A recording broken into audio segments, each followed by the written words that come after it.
Bueno, como al parecer ya han ingresado todos, espero que puedan escucharme. Mi nombre es Gabriel Montaño. Hoy voy a ser quien lleve a cabo este webinar.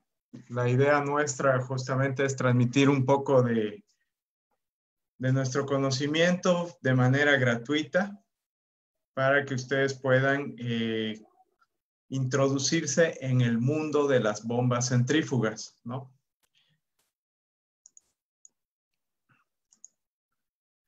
Un poquito de quiénes somos. Bueno, nosotros somos una empresa que se encarga del desarrollo de ingeniería, construcción de skits y sobre todo ofrecer servicios integrales en el rubro de petróleo, gas y energía, ¿no? A la fecha, bueno, ya hemos desarrollado más de 48,000 horas hombre en más de 40 proyectos. ¿Qué es lo que hacemos? Estudios de ingeniería, estudios de riesgo, construcción de skits, provisión de algunos equipos tecnológicos, capacitaciones, elaboraciones de presupuesto, inspecciones API. Dentro de las especialidades de ingeniería, desarrollo de ingeniería de procesos, ingeniería civil, mecánica, eléctrica, instrumentación. Dentro del tema de estudio de riesgos, estudios especializados en conjunto con nuestro aliado estratégico, que es la consultora CCF, que tiene presencia en diversos países de Latinoamérica. Y bueno, vamos con el alcance. Hoy vamos a hablar de lo que es la clasificación general de las bombas, cuál es la normativa que rige todo este mundo de equipos. Y nos vamos a centrar luego en las bombas centrífugas, cuáles son los componentes típicos de las bombas, los problemas que se causan ante una mala instalación o una mala selección y aprender a interpretar las curvas que nos emiten los fabricantes, ¿no? Más que todo vamos a basar la diapositiva de hoy en esos aspectos. Dentro de la clasificación general de las bombas, bueno, el Instituto Hidráulico, quien ha hecho un cuadro bastante completo, distingue casi 40 tipos de bombas, ¿no? Pero en esto podemos agrupar en dos grandes familias, las bombas dinámicas y las bombas de desplazamiento positivo. Las bombas dinámicas son las que se aplican en la mayor cantidad de los proyectos a nivel mundial, sean estos de cualquier tipo de rubro. Y dentro de las bombas dinámicas, las centrífugas, las estadísticas indican que llevan casi el 80% de los proyectos a nivel mundial. Dentro de las bombas centrífugas existen varios tipos de bombas. Por ejemplo, están las ovaladizas o las OH, como se conocen, las verticales y las que se encuentran entre cojinetes. Dentro de otro tipo de bombas se tienen las rotativas y las reciprocantes, ¿no? Que estas son de usos exclusivos para ciertos procesos de muy alta presión y bajo caudal. Entre la normativa más importante tenemos la API 610, que es la normativa que rige hacia el área de petróleo y gas para las bombas que operan con hidrocarburos. Muchas de estas bombas necesitan sellos especiales y esos sellos están normados en la API 682. Y para el resto de bombas que no llevan sellos, se tiene la API 685, que es un estándar especializado para este tipo de bombas que son de alto tráfico, ¿no? O heavy duty.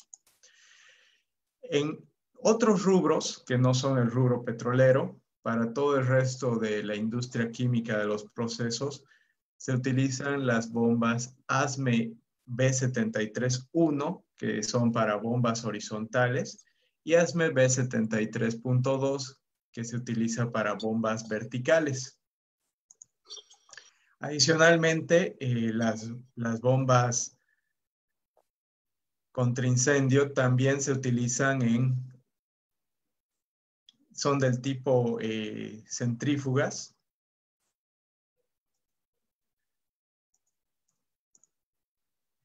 Y todo el resto de familias que veíamos en la diapositiva anterior son normadas por el Instituto Hidráulico. El Instituto Hidráulico tiene más de 25 subestándares, aparte de API, NFPA y ASME, ¿no? Todo esto dentro de las bombas dinámicas que aglutinan a las bombas centrífugas.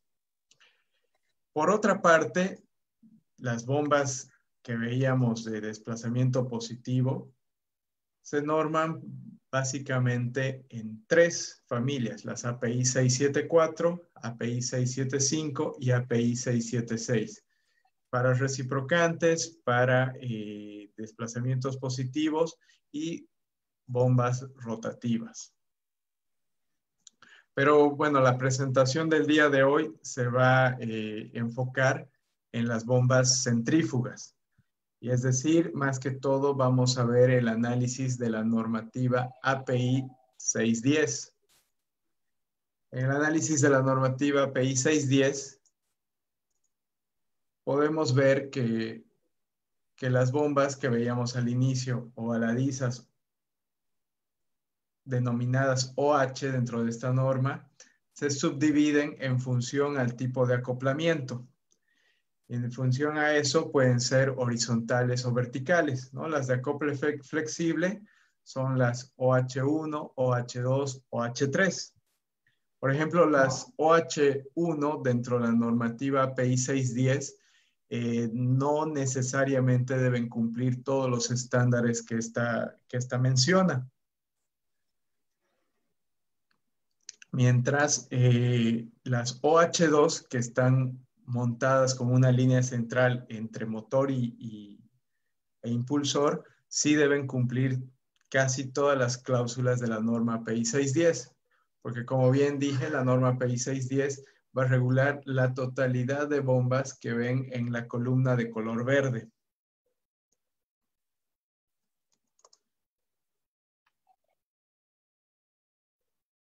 Si necesitamos acoples rígidos, que no son aplicaciones muy comunes, las normas más aplicables o el tipo de bomba recomendado es la OH4, ¿no? Les repito nuevamente, esta clasificación se encuentra solo dentro de la normativa API 610, que está enfocada en bombas centrífugas para uso de hidrocarburos. Ya si se llegan a necesitar bombas con acoples cerrados, las bombas con motor vertical son las más apropiadas, como ser las OH5 o las OH6. De manera gráfica las pueden observar en la diapositiva.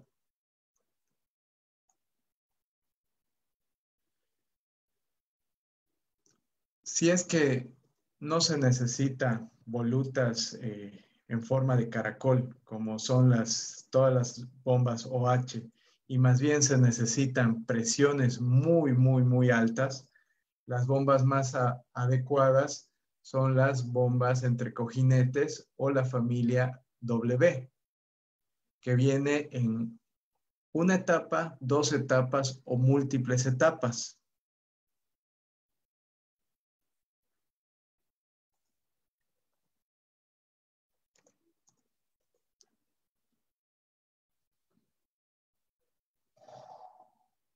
También se puede dar el caso en el que se tengan bombas que necesiten operar con NPCHs negativos y la industria cuenta con soluciones para este tipo de situaciones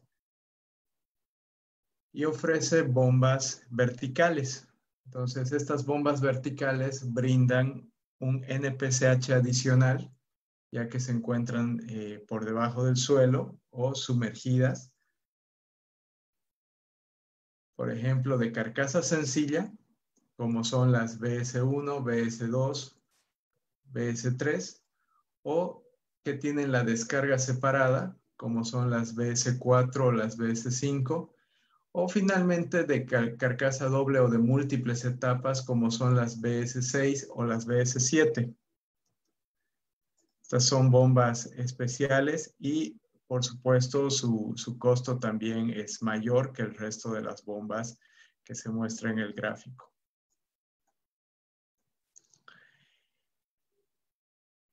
Otra característica es que estas bombas verticales están suspendidas y tienen una mayor cantidad de repuestos, lo que también incrementa sus costos de operación.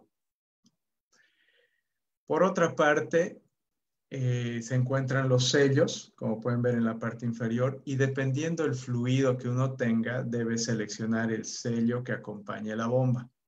Si uno tiene un fluido no volátil, seguramente será un plan de sello sencillo como un API 11.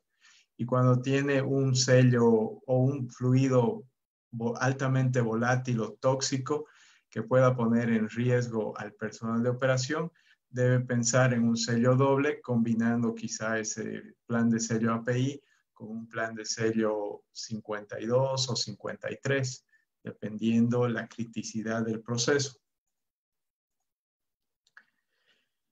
Bueno, si bien ya vimos, la clasificación de las bombas es muy amplia. Mayor información sobre ella, por supuesto, pueden encontrarla en los catálogos de los fabricantes o en la misma normativa API 610 por la que se rigen estos fabricantes. Podemos ver ahora los componentes típicos de una bomba. Por supuesto, dependiendo del tipo de bomba, los componentes aumentan, pero básicamente las bombas van a tener una carcasa, que esta puede ser simple o doble, un impulsor, que es el encargado de elevar la presión desde un punto A hasta un punto B y permitirnos que el fluido se desplace de un punto a otro y alcance una columna dinámica de líquido. Un shaft que nos va a permitir unir el impulsor con el motor. Y bueno, para no entrar en detalle, existen diversos tipos de impulsores que pueden ser abiertos, semiabiertos, cerrados, y todo depende del tipo de fluido y la aplicación que uno tiene, ¿no? Para facilitar la selección de una bomba, bueno, lo primero que hay que hacer es un pequeño cálculo hidráulico y definir las principales variables para pedir a un fabricante que complete la selección, ¿no? Un fabricante mínimamente va a requerir conocer las presiones de trabajo, el flujo de trabajo, las propiedades del fluido, es decir, presión de vapor, gravedad específica, que deriva en densidad. Y también va a solicitar conocer algunas condiciones como el NPCH disponible de la instalación, entre otros. Con ello, la idea es evitar que se den problemas durante la operación. Por ejemplo, si una bomba no está diseñada apropiadamente, se puede producir una cavitación. Y como ven en la fotografía, la cavitación produce daño del impulsor. Ahí se pueden ver las huellas del fluido erosionando el impulsor por presencia de partículas de aire. Y si además de eso el sistema se encuentra con una recirculación de la descarga en la succión, el efecto de la cavitación es mayor, ¿no? En la primera fotografía tan solo son desgastes, pero en la segunda fotografía podemos ver que hay roturas. Entonces, es por eso que es muy importante diseñar apropiadamente un sistema de bombeo para evitar que durante la operación, que va a durar seguramente más de 20 años, se llegan a producir estos problemas.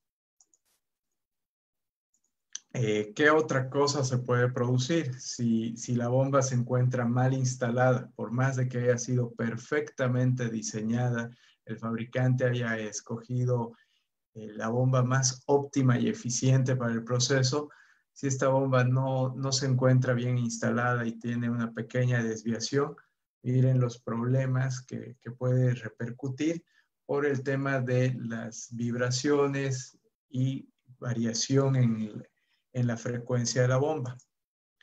Adicionalmente, la normativa ISO mide cuáles serían las vibraciones aceptables de un motor. Mientras más grande el motor, seguramente la vibración va a ser mayor y uno debe asegurarse que casi siempre se encuentre en la zona de color verde, acá en la gráfica, ¿no? Que las velocidades de vibración no superen los 0.07 pulgadas por segundo.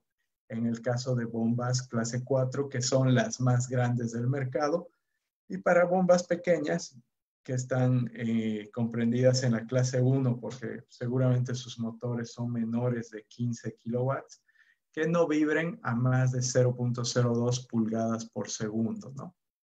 Esto valida que la instalación de la bomba es adecuada y aumenta el tiempo de vida útil de la bomba.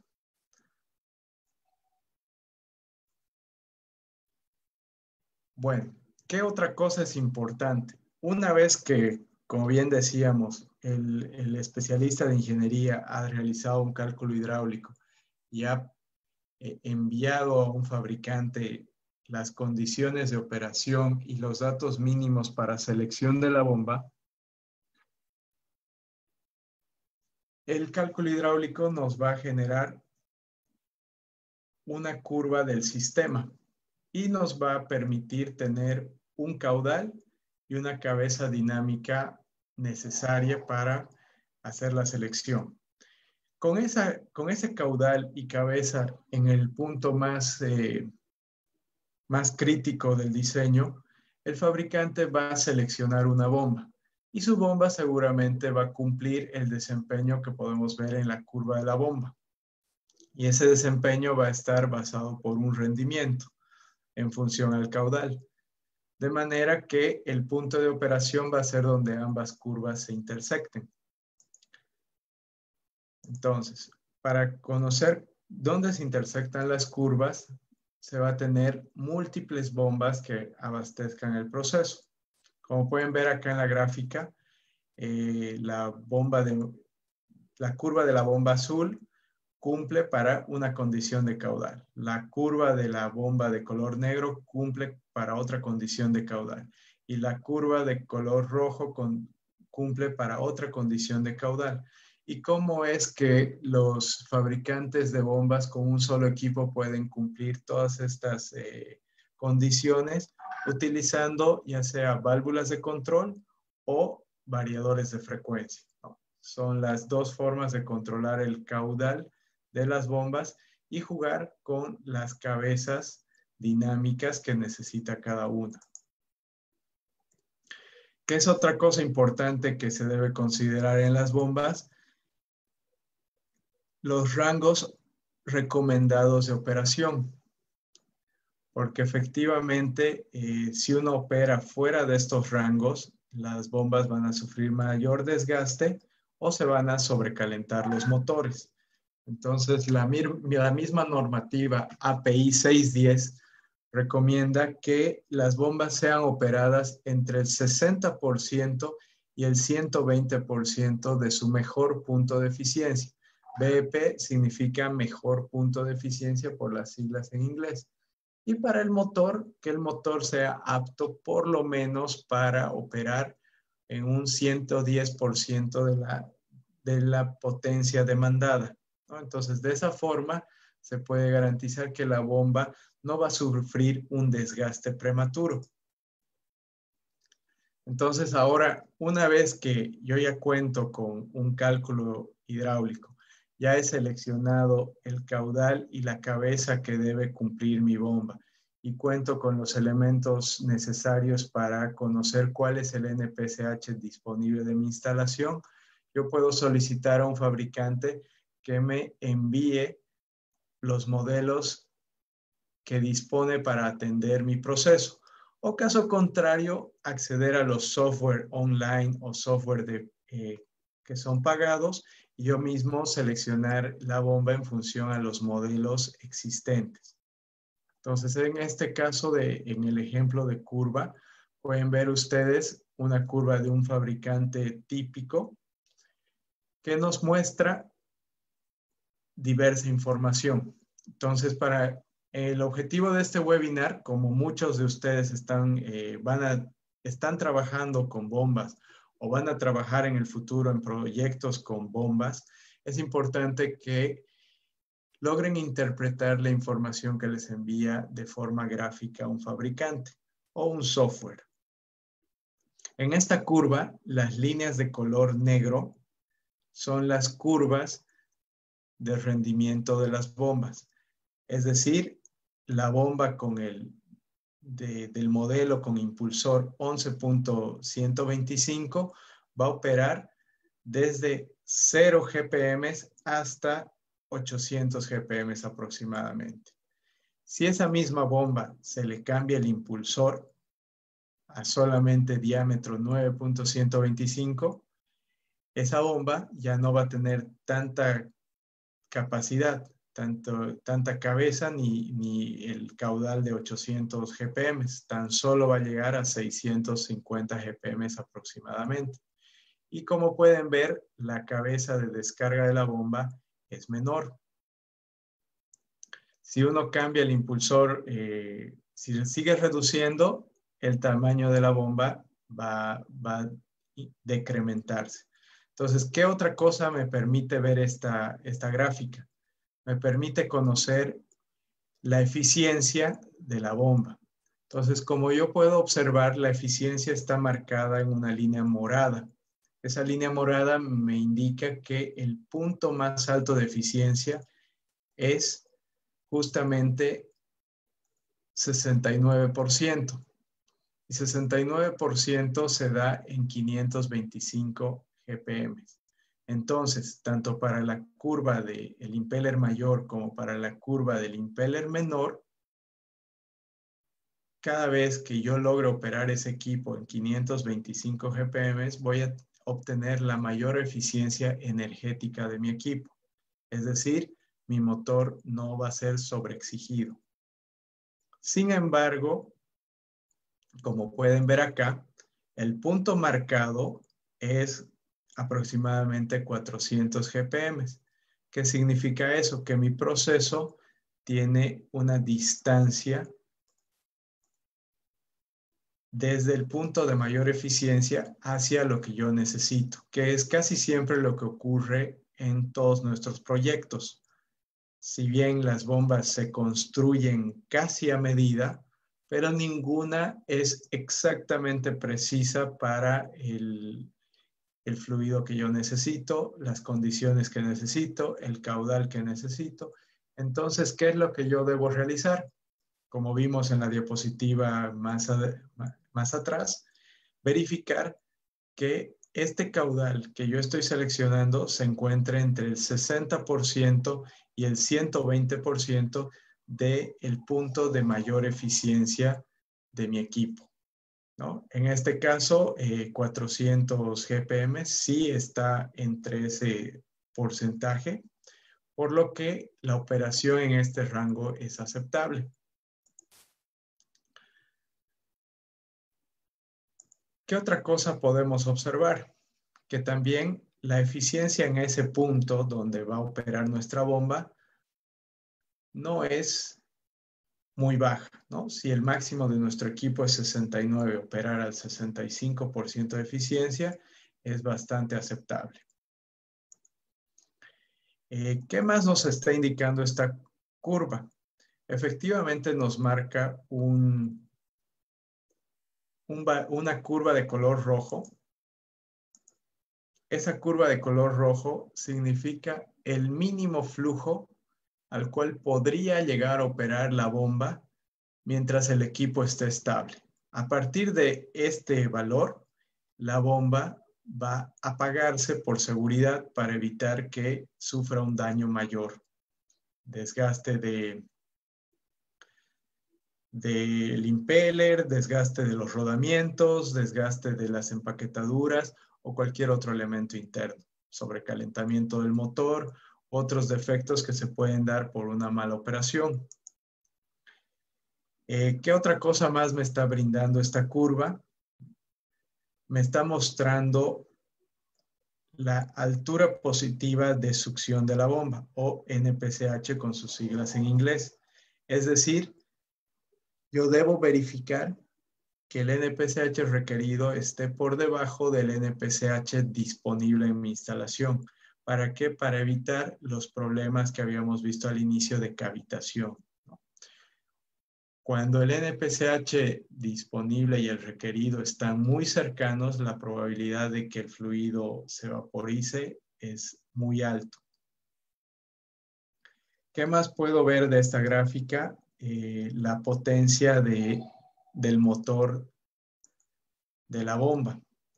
Por ejemplo, la potencia es aproximadamente 12 HPs, o perdón, 20 HPs, que se va a transformar seguramente en un motor comercial de 25 o 30 HPs, ¿no? Considerando un sobrediseño de 110%, que es una de las buenas prácticas que recomienda la normativa. Ahora, pero este no es el único tipo de gráfica que un fabricante puede brindar. Muchos de los proyectos no solamente necesitan utilizar una bomba, sino dos. Y cuando se opera con bombas en paralelo, como pueden ver, la suma de caudales no es exactamente algebraica. Entonces, es por ello que es necesario pedirle al fabricante la curva de comportamiento de dos equipos en paralelo, ¿no? Cuando opero con una sola bomba, acá el fabricante me ha marcado en color celeste la zona preferida de operación, y cuando opero con dos bombas, esto se desfasa bastante, ¿no? Pueden ver, el caudal aumenta, es verdad, pero la altura a la que pueden impulsar los dos equipos no aumenta de la misma manera. Cuando yo opero con una bomba, en el punto de mayor eficiencia, podré impulsar hasta 150 metros, y cuando opere con las dos bombas y también bombee 350 galones por minuto, apenas la cabeza va a subir a 180 metros de altura, ¿no? Entonces, como pueden ver, no es algebraica la sumatoria tampoco de la altura de las bombas. Y lo mismo ocurre con el NPCH requerido. Cuando aspiran dos bombas, no va a ser el mismo comportamiento que cuando una sola bomba opere por sí sola, ¿no? Entonces es importante definir si nuestro equipo, si nuestra instalación va a funcionar con una sola bomba o dos. Y de la misma manera, si bien la curva que les mostré en la diapositiva anterior difiere un poco de esta, pero la información casi es la misma. En color rojo se encuentra el punto en el que la bomba debería apagarse para precautelar la seguridad de la misma. En color morado, acá se puede ver las eficiencias de la bomba, 52%, 59%, y la más alta está en 72%. Se ve la altura mínima de succión necesaria. Se ve también la potencia de la bomba. ¿Y cómo es que uno puede moverse desde un caudal 1 a un caudal 2, desde 400 hasta 300 GPM? Como bien dijimos, puede hacerlo mediante una válvula de control que tenga un control proporcional diferencial que permita estrangular el sistema y generar mayor cabeza y de esa manera reducir el caudal, o abrir la válvula o permitir el paso del fluido y de esta manera aumentar el caudal. Y la otra forma es mediante un variador de frecuencia. Y por ejemplo, en esta gráfica no se puede observar cómo es que un variador de frecuencia se comporta. Y para ello es necesario solicitar a un fabricante que nos proporcione las curvas a múltiples velocidades de su equipo. Entonces, ¿qué quiero decir con ello? Si un fabricante nos indica que el motor nominal con el cual nos está ofreciendo su equipo es de 2600 RPM, con un variador de frecuencia, nosotros vamos a poder desacelerar ese motor a unas 2300 revoluciones o menos y obtener un caudal diferente. Entonces, esta gráfica que se puede ver de múltiples velocidades nos permite observar eso. Por ejemplo, esta gráfica muestra el comportamiento a 2598 revoluciones por minuto y el comportamiento a 2342 revoluciones por minuto. Como pueden observar, para el mismo caudal de 100 GPM, el comportamiento del mismo equipo es diferente.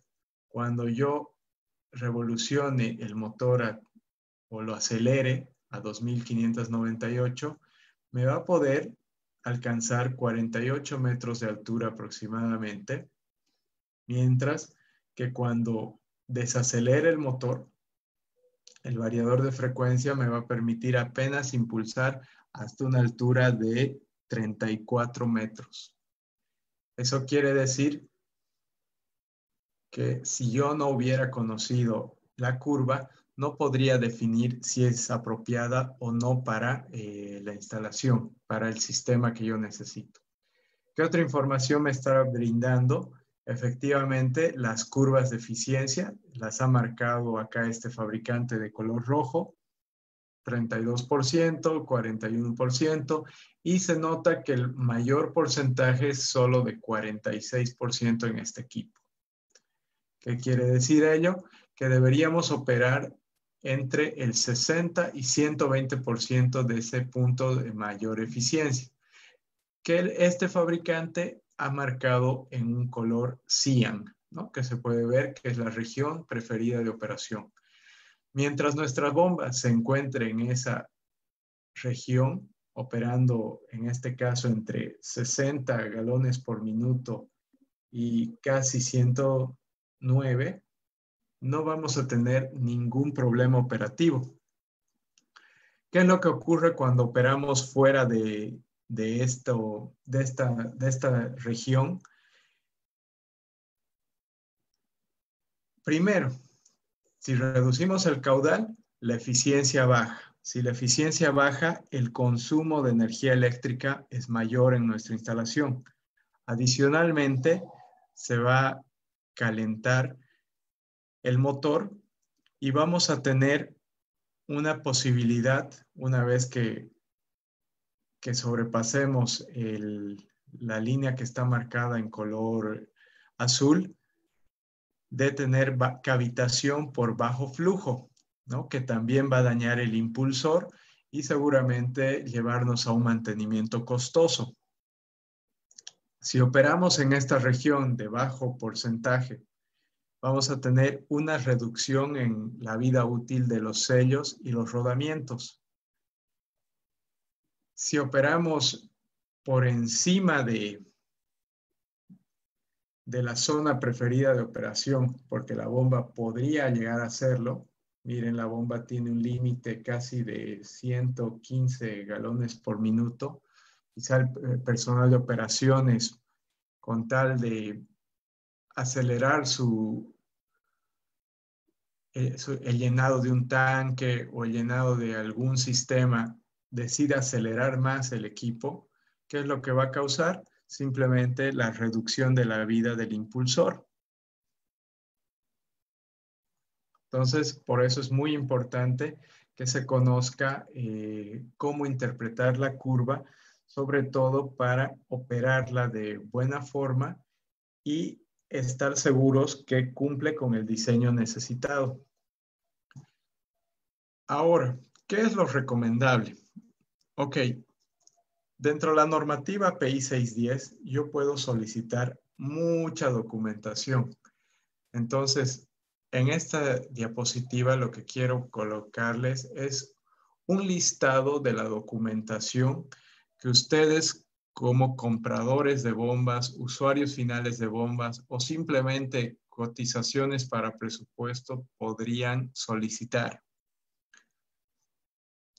Una vez que le envían los datos al fabricante, con la oferta, el fabricante para una bomba pequeña puede enviarles la hoja de datos de la bomba en el formato API 610, la hoja de datos del motor, porque es importante saber qué características va a tener este elemento, un plano de dimensiones de la bomba, las curvas de funcionamiento, que es muy importante para interpretar todo lo que vimos en las 3 diapositivas anteriores, conocer el plan de inspección y prueba. Cuando sea una bomba pequeña, seguramente las inspecciones van a ser sin testigo.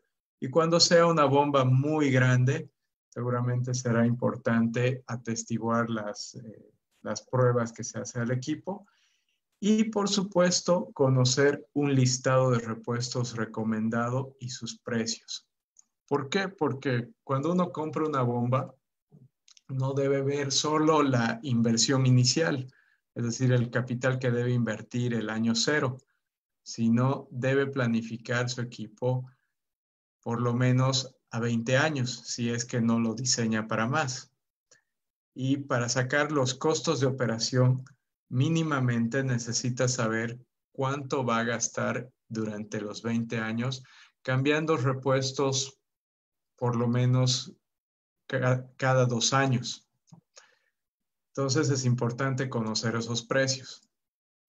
Con eso, uno puede llegar a desarrollar lo que se conoce como una buena práctica que recomienda el Instituto Hidráulico, que es el ciclo de vida de la bomba o del equipo, o Life Cycle Cost, por sus siglas en inglés, que permite evaluar de mejor manera cuál es la opción técnico-económica más factible en 20 años y no solamente remitirse al precio inicial.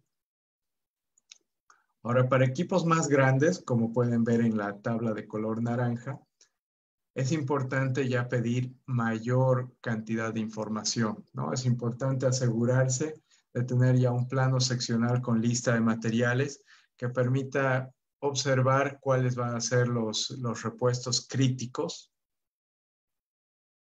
tener un ciclo de vida del producto. Eso es muy importante porque ya no estamos hablando de un equipo pequeño, estamos hablando de un equipo mayor que seguramente va a ser el corazón de la planta. Tener un cronograma de fabricación porque, bueno, las bombas API 610 no se encuentran en exhibición como las bombas de agua que podemos comprar en una tienda. Estas se fabrican y tienen muchos meses de fabricación, entonces es importante hacer un seguimiento de esta etapa y por supuesto el listado recomendado de los repuestos y sus precios. Y una vez que ya se adquiere los equipos, se puede pedir mucha más información, como ser la declaración de excepciones a la norma. Si bien los fabricantes están certificados y tienen que cumplir a rajatabla la normativa, dentro de la misma normativa les permite tener algunas excepciones. Entonces es importante que en el momento de la compra estas sean declaradas por los fabricantes para que cuando uno adquiera el equipo conozca los pormenores del mismo, sobre todo cuando es un equipo muy grande. Conozca los certificados de pruebas hidrostáticas, de los materiales, de los sellos, del motor, los procedimientos de soldadura, tenga los resultados de las pruebas de funcionamiento, ¿no? En fábrica los distintos fabricantes realizan pruebas de rendimiento para verificar que se cumplen las curvas, es decir, pueden realizar una prueba del NPCH, pueden realizar una prueba de caudal versus cabeza para entregar en el databook final toda esa información y los resultados. Muchas veces los clientes, cuando son equipos grandes, envían testigos, ya sea de su propia compañía o testigos de una compañía neutra, por ejemplo, Tube Rayland o Bureau Veritas, que se encarguen de realizar la inspección por ellos, ¿no? Entonces, como pueden ver, la presentación de hoy yo la he enfocado en la normativa API 610 porque de todas las normativas que veíamos al inicio de la presentación, quizá es la más formal y la que más documentación de respaldo puede solicitar a un fabricante, ¿no? Entonces, uno cuando hace una compra, no es una compra sencilla, ¿no? Como pueden ver, es un proceso bastante largo. En resumen, casi el 80% de los proyectos que impulsan líquidos necesitan bombas de tipo centrífuga, ¿no? El restante 20% se centra en bombas reciprocantes, bombas de desplazamiento positivo, bombas axiales. Luego, es muy importante contar con la información apropiada para realizar una cotización. Mínimamente se puede encargar a una empresa de ingeniería o a uno de los ingenieros de la empresa que seleccione una bomba en función al NPCH disponible, el caudal necesario y la cabeza que se debe vencer. Adicionalmente, cuando se tenga esta información, es importante entender la información que envía el fabricante y comparar contra nuestro proceso para validar si el equipo va a estar operando óptimamente y si existe algún caso de que en alguna condición o escenario la bomba opere fuera del rango permitido de operación, esto se ha declarado para tener los repuestos necesarios durante el desgaste de este equipo. Finalmente, es importante al momento de realizar la compra de cualquiera de estos equipos, establecer con los fabricantes la documentación que se le va a solicitar para que cuando uno tenga que hacer un mantenimiento mayor o necesite respaldar algo frente a alguna auditoría, cuente con la documentación necesaria, ¿no? Sin más que agregar, les agradecemos por su tiempo y vamos a abrir el chat para todas las consultas que tengan sobre esta introducción. Ya más adelante en unos posteriores webinars vamos a ver los casos específicos para dimensionar bombas o ver los otros tipos de bombas que se tienen en el mercado. Entonces,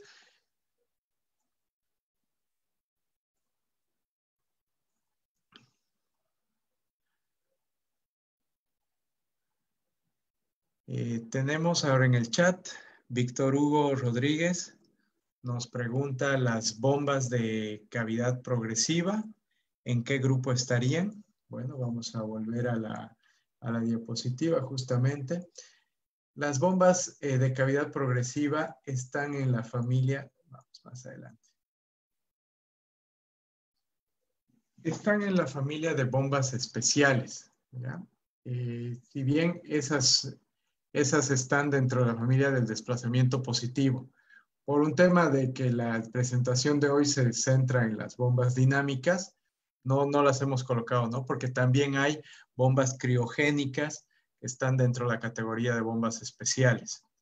Ahora Helen nos pregunta, una consulta, ¿API 610 aplica para motobombas? No. Para motobombas no estaría el estándar API 610. Voy a retornar. Justamente el estándar API 610 está enfocado en bombas para la industria petrolera, petroquímica y la industria de gas natural.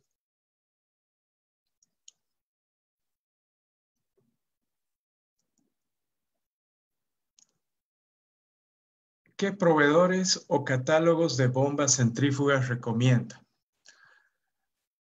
Bueno, cuando un fabricante, sea cualquiera a nivel mundial, obtiene la certificación API 610, significa que el Instituto de Petróleo Americano ya le ha realizado una evaluación y garantiza que ese fabricante es serio y cumple con la normativa internacional. Entonces es por ello que no se puede mencionar que un fabricante es mejor que otro. Las clasificaciones de fabricantes se dan más por el tema de ventas a nivel mundial. ¿Ok? Y la antigüedad que estos tienen en el mercado. Ustedes pueden buscar en Google el top 10 o top 20 de fabricantes y va a variar de una página en otra. Y es debido a que pueden estar clasificados por región o pueden estar clasificados por ventas a nivel mundial. Pero casi ninguna página web se atreve a decir que un fabricante es mejor que otro, ya que si ambos fabricantes lograron cumplir el estándar API 610, efectivamente significa que son fabricantes de primer nivel. Por supuesto, hay algunos mejores que otros en el sentido de atención al cliente o calidad de los accesorios que proveen, ya sea de motor, sellos, etcétera, pero esos ya son particularidades o ventajas de cada uno. Luego, Herles Roque nos comenta, es decir, API 610 solo aplica para electrobombas, para todo lo que son bombas centrífugas. Ahora, la bomba centrífuga puede tener motor eléctrico, pero también puede tener motor de combustión. Y ahí lo que variaría es el estándar del motor. Pero la bomba como tal, solo el elemento bomba, es decir, carcasa, shaft e impeller en palabras sencillas, está normado por la API 610. Ya el motor puede tener una normativa diferente. Luego Leonardo nos pide si se puede compartir la presentación. Sí, efectivamente va a estar disponible en nuestras redes sociales. Es más, la presentación de hoy ha sido transmitida en vivo en Facebook. Pueden verla cuantas veces ustedes requieran. No sé si tienen alguna otra consulta.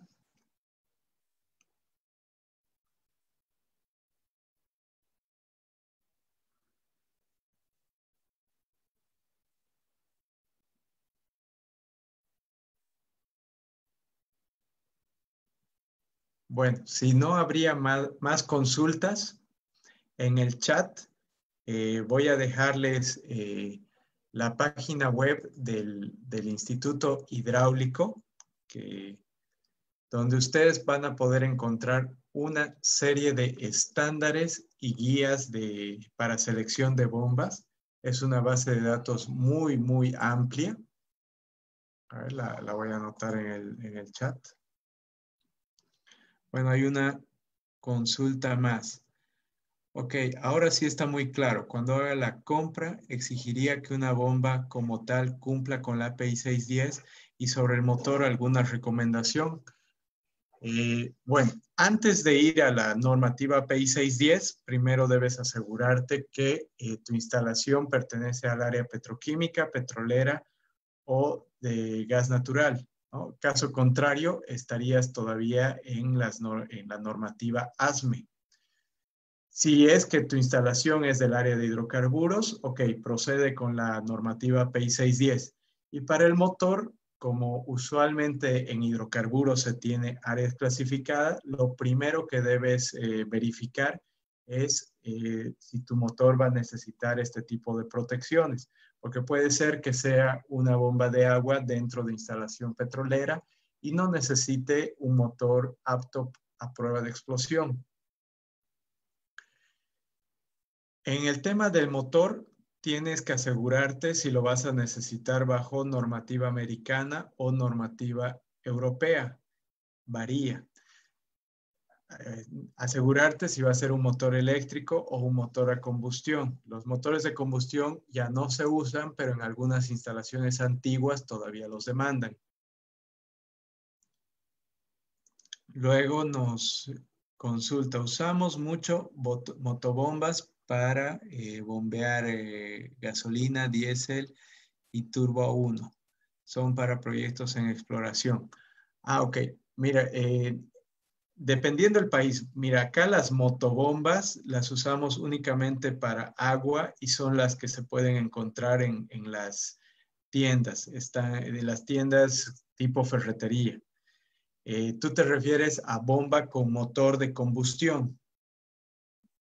Las bombas con motor a combustión, sí, efectivamente, la parte de la bomba puede estar bajo estándar API 610, puede estar bajo API 674, 675, 676, dependiendo del caudal y la presión que necesites. Y en la parte de exploración, como efectivamente la energía eléctrica es cara, se puede tener fácilmente gas combustible o diésel, y el motor puede ser justamente a gasolina, diésel o gas natural, pero sería para la presentación de hoy, vamos a definir ese tipo de bombas como una bomba con motor de combustión. Y a las motobombas, las genéricas de agua, ¿no? Ok, no sé si con eso, Gerles, aclaré un poco la definición entre bomba y motobomba, bomba y motor de combustión.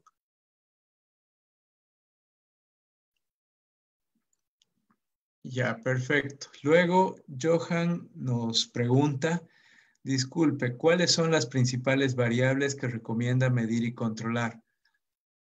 Presión de succión, presión de descarga. Ya, dependiendo la criticidad de tu proceso, Johan, puede ser necesario también medir el caudal de descarga, conocer si tu bomba, colocando un medidor a la descarga. También puede ser importante si tú tienes un fluido muy viscoso y muy denso, tomar esa variable, ¿no? Pero está siempre en función a las características que tienes. Ejemplo, si vas a tener el bombeo de un fluido que está a la descarga de un horno, posiblemente sea muy importante para tu proceso medir la temperatura y no se dañen los internos de la bomba, ¿no? Entonces, pero casi siempre, o sea, lo principal es controlar la presión de succión y presión de descarga.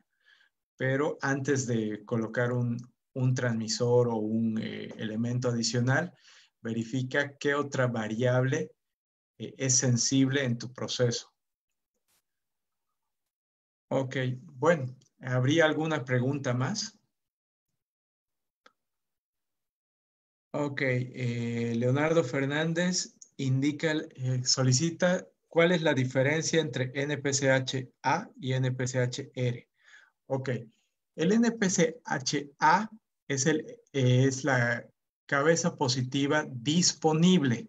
Es decir, si tú tienes un tanque elevado, ese tanque elevado te puede brindar, no sé, elevado a 2 metros, algo más de 2 metros de cabeza positiva de succión.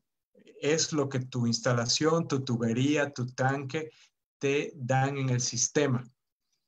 Y el NPCH-R es el requerido, pero es el requerido por la bomba. Ok, la bomba va a poder, vamos a la curva, mejor eso se va a ver gráficamente. Ok, el NPCH-R es una variable netamente del fabricante de cualquier equipo. Es la altura que necesita su equipo para succionar sin problemas. Entonces, cuando necesitemos bombear 250 galones por minuto, se necesita 10 pies de altura. Perdón, así está la 5 pies de altura en el tanque. O en el sistema, mejor. Cuando yo necesite aumentar el caudal a 400, necesito cerca de 7 pies. Si necesito 550, 10 pies. Entonces, el NPCH-R es el requerido por el equipo y el NPCH-A es el disponible del sistema. No sé si Leonardo con eso quedó claro. Roger nos ayuda justamente con NPCH, es la presión mínima a la cual puede succionar la bomba. Sí, pero presión mínima expresada en altura de cabeza, en metros o en pies, ¿no? Que justamente también se muestra en esta gráfica.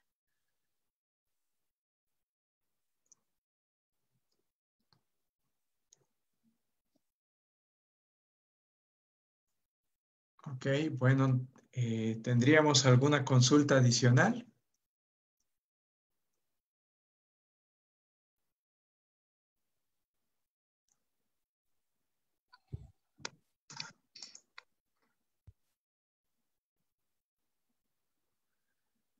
Ok, entonces si no se tiene ninguna consulta, los esperamos en el siguiente webinar. Vamos a publicar en nuestras redes sociales el siguiente tema, que posiblemente también sea jueves, tal vez en otro horario. Se les va a hacer conocer con la debida anticipación.